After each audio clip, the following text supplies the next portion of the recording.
Hi hello beautiful people, welcome to it's me Satya YouTube channel. First ఎవరైతే నా ఛానల్ని first time చూస్తున్నారో like చేసుకోండి, షేర్ చేయండి, సబ్స్క్రైబ్ చేసుకోవడం మట్టుకు మర్చిపోకండి.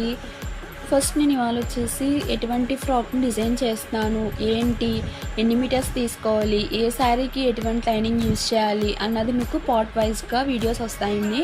ఇవాళ నేను డిజైన్ చేసే ఫ్రాక్ ఏదైతే ఉందో అది మీకు రిఫరెన్స్ పిక్ కావాలంటే నాకు కామెంట్ చేస్తే పార్ట్ 2లో మీకు ఆ రిఫరెన్స్ పిక్ అనేది ఇవ్వడం జరుగుతుంది. ఫస్ట్ నేను ఇవాళ డిజైన్ చేసే ఫ్యాబ్రిక్ ఏ కలరు, ఎన్ని మీటర్స్ తీసుకున్నాను అన్నది మనకి పార్ట్ వీడియోలో అయితే వస్తుందండి. ఫస్ట్ వచ్చేసి నేను తీసుకున్న శారీ వచ్చేసి పిస్తా కలర్ అండి. చూడండి, ఇది పిస్తా కలరు. ఈ పిస్తా కలర్ మీద మనకి కొంచెం అక్కడక్కడ స్టోన్ టైప్ వచ్చింది. ఇది వచ్చేసి మనకి 5 మీటర్స్ ఇచ్చారు. 3.5 మీటర్స్ ఏమో నేను బాటమ్కి తీసాను, 1.5 మీటర్స్ ఏమో టాప్కి తీసాను. ఓకే, తర్వాత లైనింగ్ వచ్చేసి ఈ కలర్ తీసుకున్నాను. ఇది వచ్చేసి నేను 3 మీటర్స్ తీసుకున్నా. ఇది వచ్చేసి మనకి పాలిస్టర్ క్లాత్. నెక్స్ట్ వచ్చేసి కాటన్ లైనింగ్ తీసుకున్నానండి.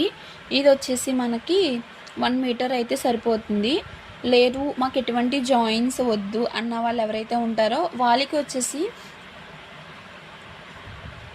అంటే జాయింట్స్ అవాయిడ్ చేయండి అన్న వాళ్ళకి 1 మీటర్ మీద ఎక్కువ తెచ్చుకోమని మీరు చెప్పండి. ఇది ఈ ఫ్రాకు, దీని కటింగ్ అండ్ స్టిచ్చింగ్ మెజర్మెంట్స్తో మీకు సిరీస్ కింద అయితే కంటిన్యూ అవుతుంది. Please like, share and subscribe.